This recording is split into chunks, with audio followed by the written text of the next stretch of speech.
আল্লাহ ছাড়া কাউকে ভয় করব না, আল্লাহ ছাড়া এত কাউকে ভালোবাসবো না।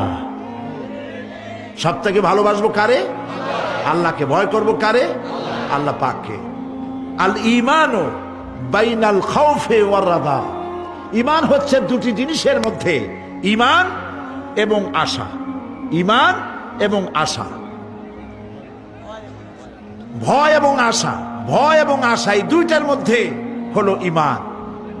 হযরত ওমর রাদিয়াল্লাহু তাআলা আনহু কিয়ামতের দিন তিনি বলেন, কিয়ামতের দিন আল্লাহ রাব্বুল আলামিন যদি বলেন পৃথিবীর সমস্ত মানুষ জান্নাতে চলে যাবে, একটা মানুষ মাত্রই জাহান্নামে যাবে, আমি আল্লাহ পাককে এত ভয় পাই, হতে পারে সেই ব্যক্তি আমি ওমর হয়ে যেতে পারি।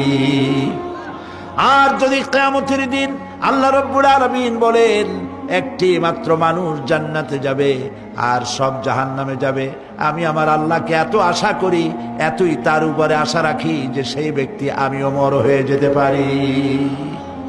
ভয় এবং আশা এই দুটির ভিতরেই হয়েছে ঈমান।